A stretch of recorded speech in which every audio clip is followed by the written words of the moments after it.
आपको मालूम है हमारे आका सल्लल्लाहु अलैहि वसल्लम ने बीवी का कितना ख्याल फरमाया, कितना ख्याल फरमाया। एक मर्तबा एक साहबी आए और आकर कहा कि अल्लाह के रसूल सल्लल्लाहु अलैहि वसल्लम, आपको हमारे घर खाने की दावत है, आपको हमारे घर खाने की दावत है। मुस्लिम शरीफ की रिवायत है, आपको हमारे घर खाने की दावत है। हमारे नबी सल्लल्लाहु अलैहि वसल्लम ने क्या पूछा, आयशा तुम आई, मैं आयशा को भी लेकर आऊं, मेरी बीवी को साथ में लेकर आऊं? तो वो दावत देने वाले ने कहा नहीं अल्लाह के रसूल, आपको अकेले को दावत है, आयशा को दावत, बोलो आयशा को दावत नहीं। तो हमारे नबी ने फरमाया इज़न फला, तब तो मैं भी दावत कबूल नहीं करूंगा। ये कहकर हमारे नबी सल्लल्लाहु अलैहि वसल्लम चले गए। कुछ दिन के बाद वो सहाबी वापस आए, अल्लाह के रसूल आपको मेरे घर दावत है। हमारे नबी ने फरमाया आयशा तुम आई, मेरी बीवी आयशा भी आएगी ना साथ में? कहा नहीं आयशा नहीं, आप अकेले आओगे। हमारे नबी ने फरमाया तो मैं दावत कबूल नहीं करूंगा। अब सुनना, कुछ जमाने के बाद वो साहबी आए, उनके पास भी बड़ी गरीबी का मामला था। आए कहा अल्लाह के रसूल मैं बहुत दिल से चाहता हूं कि आपको मैं दावत दे दूं। हमारे नबी ने फिर वही बात फरमाई, आयशा तुम आई, आयशा मेरे साथ होगी? कहा जरूर, आपकी बीवी आयशा भी आपके साथ होगी। अल्लाह की कसम हमारे नबी ऐसे मुस्कुराए कि मैं कहता हूं जब नबी ऐसे वक्त में मुस्कुराते थे ऐसा लगता था अंधेरी रात में 14वीं रात का चांद निकलकर सामने आ गया। तो हमारे नबी ने कितना ख्याल फरमाया। पहले दावत कबूल नहीं की क्योंकि मेरी बीवी मेरे साथ में नहीं, दूसरी मर्तबा दावत कबूल नहीं की क्योंकि मेरी बीवी मेरे साथ में नहीं। इसलिए मैं आप तमाम से कहूंगा, यह हमारे नबी ने एक नमूना, एक हमको एग्जाम्पल दिया कि शोहर को अपनी बीवी का कितना ख्याल करना चाहिए। मुझे तो समझ में नहीं आता मौलाना हबीब साहब, हमारे समाज में और हमारी सोसाइटी में और हमारे ये बहुत अजीब व गरीब मामला है। कोई बीवी के ऊपर हाथ उठाता है, कोई बीवी को धक्के देता है, कोई बीवी को कहता है तेरी माँ ऐसी तेरा बाप ऐसा, अरे कोई बीवी को तलाक देता है, डिवोर्स देता है। मेरे प्यारों अल्लाह की कसम ये बहुत बड़ा गुनाह है। बीवी के ऊपर हाथ उठाना, बीवी के ऊपर शक करना, बीवी को धक्के देना, बीवी को उसके माँ बाप के गालियां देना और बीवी से जहेज का बार बार मुतालबा करना, ये हराम है मेरे प्यारों। क़यामत में इसका जवाब देना होगा। बल्कि आपको ताज्जुब होगा, बुखारी शरीफ की रिवायत है कि एक मरतबा हमारे आका, बोलो मोहम्मदुर रसूलुल्लाह सल्लल्लाहु अलैहि वसल्लम सफ़र में, बोलो हमारे नबी सफ़र में, उस ज़माने में ऊँटों के काफ़िले होते थे, उस पर हौदज होता था, यानी एक छोटी सी डोली बनी होती। उस डोली में हमारे नबी सल्लल्लाहु अलैहि वसल्लम की बीवियाँ हैं, यानी अज़वाज मुताहरात है। और हुआ क्या कि जब वो ऊँट चल रहा है और उसके ऊपर हौदज है और हौदज के अंदर बीवी है और वो ऊँट चल रहा है, एक सहाबी जिनका नाम है अंजशा, बोलो क्या नाम है? कंजशा। उन्होंने क्या किया, कुछ ऐसा पढ़ना शुरू किया जिसको अरबी जबान में हुदी कहते हैं। ऐसा पढ़ना शुरू किया कि ऊंट तेजी के साथ दौड़ने लगे। हमारे नबी हजरत अंजशा के पास गए और जाकर कहा या अंजशा रुवाइदा का कवारीर, अंजशा ऊंटों को आहिस्ता चलाओ क्योंकि तुम्हारा तेज चलाने से घर की औरतों को तकलीफ होती है। हमारे नबी ने यह तकलीफ भी बर्दाश्त नहीं की कि सवारी पर औरत बैठी हो और घबराती हो और कोई ड्राइवर तेज चलाता हो। हमारे नबी ने फरमाया मेरी बीवी घबराती है, आहिस्ता चलाओ। अगर हम भी मोटरसाइकिल पर हो, हमारी बीवी हमारे साथ हो, 4 व्हीलर पर हो, हमारी बीवी हमारे साथ हो और हम धनाधन गाड़ी भगाते और बीवी कहती है आहिस्ता हो जाओ, आहिस्ता हो जाओ, आहिस्ता हो जाओ, इंशाअल्लाह उस वक्त भी नबी की सुन्नत जिंदा हो जाएगी। इसलिए मेरे प्यारों हमें चाहिए कि हम जो शोहर है वो बीवी के साथ अच्छा सलूक करे, बीवी शोहरों के साथ अच्छा सलूक करे, क्योंकि ये बहुत ज़रूरी है। अल्लाह ताला ये सारे दुल्हों के निकाह को कबूल फरमावे। मेरे लिए ये जहन में बार बार बात आ रही थी कि कहूँ कि बीवी का भी एक हक होता है, शोहर का भी एक हक होता है। हमारी प्यारी बेटियाँ अपने शोहर का हक अदा करें, हमारे प्यारे बच्चे अपनी दुल्हनों का हक अदा करें। और आज आपकी ज़िंदगी की इब्तिदा होगी, ये एक नई इब्तिदा होगी। हमारे आका सल्लल्लाहु अलैहि वसल्लम ने फरमाया कि जिसने निकाह कर लिए समझो उसका ईमान मुकम्मल हो गया। आज आपका ईमान मुकम्मल हुआ है, आपकी दुआएं कबूल होगी। और सबसे बड़ी बात कि निकाह एक बहुत बड़ी इबादत है। अल्लाह की कसम निकाह इतनी बड़ी इबादत है, इतनी बड़ी इबादत है कि आप थोड़ी देर के लिए सोचे कि सबसे पहले दुनिया में अगर कोई इबादत का वजूद हुआ है तो वो शादी और निकाह की इबादत है। सबसे पहले दुनिया में अगर कोई इबादत आई, बोलो वो क्या है? शादी है, वो निकाह है। हजरत आदम अलैहिस्सलातु वस्सलाम का निकाह हो रहा है जन्नत में। उस वक्त जन्नत में कोई नमाज पढ़ने को नहीं कह रहा, कोई रोजा रखने को नहीं कह रहा, कोई हज करने को नहीं कह रहा। सबसे पहला निकाह जो हो रहा है दुनिया में वो हजरत आदम अलैहिस्सलातु वस्सलाम का हजरत हव्वा अलैहिस्सलातु वस्सलाम के साथ। और आप जरा तवज्जो के साथ सुनना, अल्लाह ने हजरत आदम को ज़ौज यानी शोहर कहा, हस्बैंड कहा, और हजरत हव्वा को ज़ौजा यानी बीवी कहा। अल्लाह ने पहले पारे में फरमाया वकुल्ना या आदम उस्कुन अंत व ज़ौजुकल जन्ना वकुला मिनहा रगदन हैसु शितुमा। अल्लाह तबारक व तआला फरमाते मेरे प्यारे आदम जन्नत में जाओ, और आपका निकाह हजरत हव्वा के साथ हुआ। तो पूरा मजमा याद रखे, दुनिया में सबसे पहली इबादत कौन सी आई? निकाह। बोलो ना, कौन सी आई? निकाह, शादी। और सबसे आखिरी इबादत कौन सी होगी दुनिया में? सबसे आखिरी इबादत बोलो इंशाअल्लाह। अच्छा एक बात और भी बताओ, माशाअल्लाह दुल्हों के पास से मेहर लिया जाता है और मेहर देना भी चाहिए। आपको मालूम है हजरत आदम अलैहिस्सलातु वस्सलाम का निकाह जन्नत में हो रहा, हजरत हव्वा अलैहिस्सलातु वस्सलाम के साथ जब निकाह मुकम्मल हो गए, अब हजरत आदम चाहते थे कि हजरत हव्वा के करीब जाए। भाई निकाह हो गए, हर मियाँ चाहता है कि अपनी बीवी के करीब जाए, हजरत आदम भी चाहते थे अपनी बीवी के करीब जाए। अल्लाह की तरफ से आवाज आई मेरे आदम, ओ मेरे आदम करीब मत होना, हव्वा के करीब मत होना, निकाह हो गए करीब मत होना।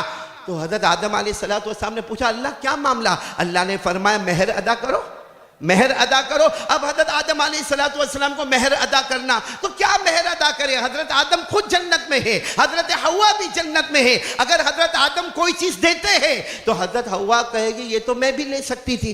भाई जन्नत में से कोई फूल दे दिया तो हजरत हव्वा कहती ये तो फूल मैं भी ले लेती। अरे जन्नत में कोई फल दे दिया, हजरत हव्वा कहती ये फल तो मैं भी ले सकती। तो हजरत आदम अलैहिस्सलातु वस्सलाम ने पूछा अल्लाह मेरे निकाह तो होने हैं हजरत हव्वा के साथ और आप फरमाते मेहर देना है, क्या मेहर देना है? अल्लाह ने फरमाया, सब सुभान अल्लाह बोलना, अल्लाह तबारक व तआला ने फरमाया मेरे आखिरी नबी आने वाले हैं जिनका नाम मुस्तफ़ा भी होगा, वो मुज्तबा भी होंगे, वो मुर्तज़ा भी होंगे, वो हामीम भी होंगे, वो तौसीन भी होंगे, वो यासीन भी होंगे। बस मेरे आखिरी नबी पर 20 मरतबा दरूद पढ़ लो, आदम तुम्हारा मेहर अदा हो जाएगा। मेरे प्यारो हजरत आदम अलैहिस्सलातु वस्सलाम के निकाह हुए तो दुनिया में सबसे पहली इबादत बोलो निकाह है। आखिरी इबादत क्या होगी? हम सब जन्नत में जाएंगे, बोलो इंशाअल्लाह। अरे बोलो ना इंशाअल्लाह।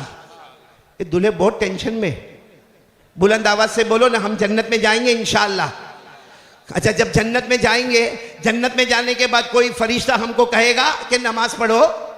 अरे बोलो कोई फरिश्ता कहेगा कि रोजा रखो? अरे कोई फरिश्ता कहेगा कि अब कयामत आने वाली है? हम तो जन्नत में होंगे। लेकिन अल्लाह फरमाते जब जन्नत में जाएंगे तो फिर एक मर्तबा निकाह होंगे मोमिनीन मर्दों का मोमिनात औरतों के साथ और हुरों के साथ निकाह होगा।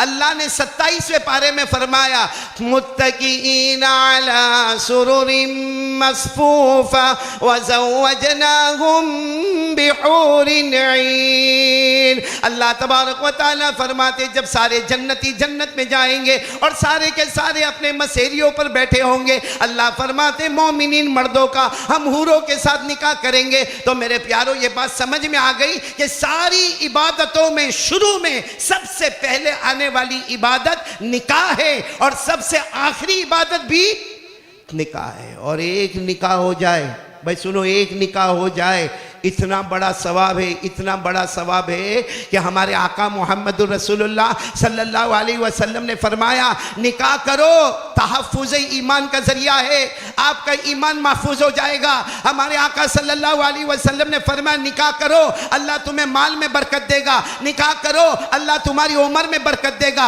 हमारे आका सल्लल्लाहु अलैहि वसल्लम ने फरमाया निकाह करो और आगे जो तुम्हारी नस्ल होगी मैं क़यामत में उस पर फ़ख्र करूँगा। और आखिर में हमारे नबी ने फरमाया निकाह करना मेरा तरीका है। तो मेरे प्यारों एक निकाह पर इतना सवाब है तो अल्लाह की कसम 1300 निकाह पर कितना सवाब होगा। और आज के ये 250 वाले मजमे में अल्लाह कितना सवाब अता करेंगे। चलो मैं एक बात बताऊं, चूंकि निकाह हो रहे हैं माशाअल्लाह, निकाह हो रहे हैं, तो मैं एक बात बताऊं कि शोहर को कैसे होना चाहिए और एक दुल्हन यानी बीवी को कैसे होना चाहिए। ये ज़रूरी है हमें मालूम करना कि यहाँ चूँकि 250 बैठे हुए हैं और हमारे बेटे 250 दुल्हे बने हुए और हमारी बेटियाँ 250 दुल्हनें बनी हुई, तो ये बताना ज़रूरी है कि ब्रेडफोर्ड वाले, हाँ, मैंने उनको देखा है वहाँ इंग्लैंड में। तुम गड़बड़ कर गए, तुमने कहा कि जिसके जिसके निकाह होने हैं वो ईसा फाउंडेशन कराएगा, लेकिन जिसको दूसरा करना हो तो आप जिम्मेदारी ले रहे हैं। जिसको तीसरा करना, पूछो इनमें से किसी को, आप बीवी के साथ आए हो तो आपकी हिम्मत बोले जाए, आपको सलाम कर रहा हूं मैं। वरना अभी मुझे किसी ने कहा था, सुहेल भाई तिरमिजी, आपकी तवज्जो चाहूंगा, आप बहुत बड़े वकील है, मुझे किसी ने कहा कि मौलाना वो 4 निकाह हो जाने चाहिए। मैंने कहा क्यों होने चाहिए? कहा 2 लड़ेगी तो 2 तो मोहब्बत करेगी, 2 लड़ेगी तो 2 तो मोहब्बत करेगी। मैंने कहा ना, वो जमाना गया, अब 4 निकाह ना होना चाहिए, 2 पकड़ेगी और 2 मारेगी। इलियास भाई आप भी सोच ले इस मामले में, फिर चाहे तो वापस आके कह दे कि मैं अपनी बात वापस ले रहा हूं। और अगर आप कहते हो तो फिर मौलाना हबीब साहब से शुरू करावे। हाँ, ये पठान भाई करे तो फिर हमको हिम्मत आवे, ये पठान है, हम उठ पठान है। हाँ। खैर, मैं सारे लोगों से कहूंगा, पूरा मजमा मेरा साथ देगा, पूरा मजमा साथ में बोलो, हमारे नबी से बढ़कर कोई नबी नहीं। ऐसे आहिस्ता बोलोगे तो नहीं चलेगा, साथ में बोलो ना, हमारे आका से बढ़कर कोई आका। पूरा मजमा साथ में बोले, हमारे आका से बढ़कर कोई आका नहीं, हमारे ताजदार मदीना से बढ़कर कोई ताजदार नहीं। पूरा मजमा साथ में, मुझे जिस बात पर जाना है पूरा मजमा कहेगा, हमारे नबी वो नबी, बोलो बोलो साथ में बोलो, हमारे नबी वो नबी वो नबी वो नबी वो नबी वो नबी वो नबी वो नबी वो नबी वो नबी वो नबी। अल्लाह की कसम, हमारे नबी वो नबी, उंगली मुबारक से इशारा करे, चांद के 2 टुकड़े हो जाए। बोलो सुभान अल्लाह। आधा इधर हो जाए, आधा उधर हो जाए। अरे इससे बढ़कर हमारे नबी ताजदार मदीना मोहम्मद मुजतबा अहमद मुस्तफ़ा रात के सन्नाटे में अपनी उंगली मुबारक से यूं इशारा करे, फिर यूं इशारा करे, फिर तीसरी मर्तबा इशारा करे। 1400 सहाबा अपनी जबान से बोले, हमारे नबी इशारा करते गए करते गए करते गए। डूबा हुआ सूरज भी, बोलो डूबा हुआ सूरज भी मोहम्मद के इशारे पर वापस आ जाए। बोलो ना सुभान अल्लाह, बोलो ना सुभान अल्लाह। एक मर्तबा बोलो ना नारे तकबीर। हमारे नबी से बढ़कर कोई नबी। अब मैं पॉइंट पर आ रहा हूं, बिल्कुल पॉइंट पर तवज्जो देना, बहुत तवज्जो देना। हमारे नबी की शान तो देखो। एक मर्तबा एक सहाबी आए, बोलो एक मर्तबा एक सहाबी आए और आकर कहा, बिल्कुल घबराए हुए हाँफते कांपते सहाबी आए। हालांकि सहाबा किराम का बड़ा मजमा बैठा है, अल्लाह के रसूल पाक सल्लल्लाहु अलैहि वसल्लम वहाँ तशरीफ फरमा। एक सहाबी आए और बिल्कुल हाँफते कांपते आए और कहा, अल्लाह के रसूल मेरा ऊँट बावला हो गया। उस जमाने में सबसे बड़ी सवारी ऊँट थी। कहा मेरा ऊँट बावला हो गया, यानी वो थोड़ा पागल हो गया। और जब ऊँट पागल हो जाए या बावला हो जाए, किसी को भी सामने देखे तो हमला करता है, अटैक करता है, उसको काटता है, उसको मारता है। तो हमारे आका साहब ने फरमाया, तो ऊँट बावला हो गया या पागल हो गया, आप मेरे पास क्यों आए? कहा अल्लाह के रसूल आप आइए ना, जरा आकर उसे देखे ना। हमारे आका साहब ने फरमाया, चलो मैं चलता हूँ आपके साथ। अरे सारे सहाबा किराम ने कहा, अल्लाह के रसूल कैसे कैसे आप जाएंगे? अरे वो दरवाजा खोलेगा, वो ऊँट आप पर हमला करेगा, वो आपको आकर तकलीफ पहुंचाएगा, और हमको ये बर्दाश्त नहीं कि हमारे नबी सल्लल्लाहु अलैहि वसल्लम को तकलीफ पहुंचे। आप यहीं बैठे, हम जाकर देखते हैं कि ऊँट का क्या मामला। अल्लाह के रसूल पाक सल्लल्लाहु अलैहि वसल्लम, बोलो ना सल्लल्लाहु अलैहि वसल्लम, इतने प्यार से हमारे आका सल्लल्लाहु अलैहि वसल्लम ने फरमाया, अरे तुम्हें आना हो तो आओ, ना आना हो तो ना आओ, मैं जाकर वो ऊँट की खबर लेता हूँ और देखता हूँ कि आखिर मामला क्या है। अरे मेरे तमाम भाइयों बराबर कान खोलकर सुनना, हमारे आका ताजदार मदीना, बोलो मुहम्मदुर रसूलुल्लाह सल्लल्लाहु अलैहि वसल्लम उस दरवाजे पर पहुंच गए जो दरवाजा बंद था। हमारे नबी ने फरमाया दरवाजा खोला जाए। सारे सहाबा ने फरमाया, हमारे नबी पीछे खड़े रहे। अचानक वो ऊँट आप पर हमला करेगा। हमारे नबी ने फरमाया, मुझ पर हमला बोलो नहीं करेगा, क्योंकि जो लोगों के लिए इतने बड़े नबी हो, हमारे नबी सिर्फ ये नहीं कि इंसानों के नबी थे, हमारे नबी सिर्फ जिन्नातों के नबी थे। अरे अल्लाह की कसम ये कह दो कि हमारे नबी सारे नबियों के भी नबी थे, सारे नबियों के भी नबी थे। अब दरवाज़ा खुला, जो दरवाज़ा खुला और हमारे आका सल्लल्लाहु अलैहि वसल्लम के सामने दरवाज़ा खोला गया। जैसे दरवाज़ा खुला, वो ऊँट जो सामने था, जिसके बारे में यकीन था हमला करेगा, अटैक करेगा या काटेगा या तकलीफ पहुँचाएगा, वो ऊँट आहिस्ता आहिस्ता आगे बढ़ता गया। हमारे नबी सल्लल्लाहु अलैहि वसल्लम अपना कदम मुबारक बढ़ाते गए। ये सारे दुल्हों को मैं सुना रहा हूँ, ज़रा बराबर सुनना, और सारी दुल्हनों को सुना रहा हूँ कि जब हमारे नबी आगे गए और ऊँट सामने आया, ऊँट के जैसे आंखें आंसुओं में भरी हुई है, हमारे नबी सल्लल्लाहु अलैहि वसल्लम की मुबारक आंखें भी आंसुओं में भरी हुई, वो ऊँट आता है और अल्लाह की कसम आकर हमारे नबी को सजदा करता है।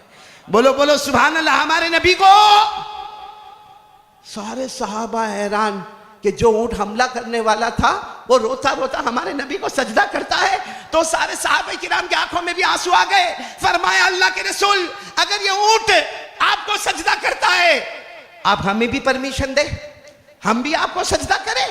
भाई आप हमें भी परमिशन दे, हम भी आपको सजदा करें। मेरे प्यारों सुनना, हमारे आका सल्लल्लाहु अलैहि वसल्लम का जो स्टेटमेंट था, हमारे नबी ने क्या फरमाया? क़ाल रसूलुल्लाह सल्लल्लाहु अलैहि वसल्लम ला यस्जुदु अहदुन लि अहदिन लौ आमुरु अहदन अन यस्जुद लि अहदिन ला अमरतु निसा अन यस्जुदन लि अज़वाजिहिन। हमारे नबी सल्लल्लाहु अलैहि वसल्लम ने फरमाया कोई किसी को सजदा न करे, अल्लाह ने हराम किया कोई किसी को सजदा न करे। लेकिन फिर हमारे नबी ने फरमाया अगर मैं सजदा करने की इजाजत देता, दी नहीं, अगर मैं इजाजत देता, हर बीवी को हुक्म देता कि वो अपने शोहरों को सजदा किया करे, तो इससे मालूम हुआ कि हर बीवी होने वाली जो दुल्हनें हैं, चाहे वो 1300 की तादाद में मेरी आवाज़ पहुंचती हो या सामने 250 के में मेरी आवाज़ पहुंचती हो, हर बीवी को चाहिए कि अपने शोहर की इताअत करे, अपने शोहर की फरमा बरदारी करे। अपने शोहर, हदीस पाक में लिखा, अगर शोहर अताअत बालहा, अपने शोहर की फरमा बरदारी करे, दखलतिल जन्ना बिगैर हिसाब वला किताब, बगैर हिसाब किताब के जन्नत में चली जाएगी। ये तो मैंने दुल्हनों के वास्ते कहा, लेकिन मेरे प्यारों, हम जो दुल्हे बने हैं, हम तो पहले बन गए, आप अभी ताज़ा ताज़ा बने हो, हमको क्या करना चाहिए उनके साथ? भाई बीवी को तो हुक्म है शोहर की फरमा बरदारी करे, शोहर के जान की हिफाजत, माल की हिफाजत, अपनी आबरू की हिफाजत, अपने घर की हिफाजत। लेकिन बीवी तो सब कर रही है, शोहर को क्या करना चाहिए?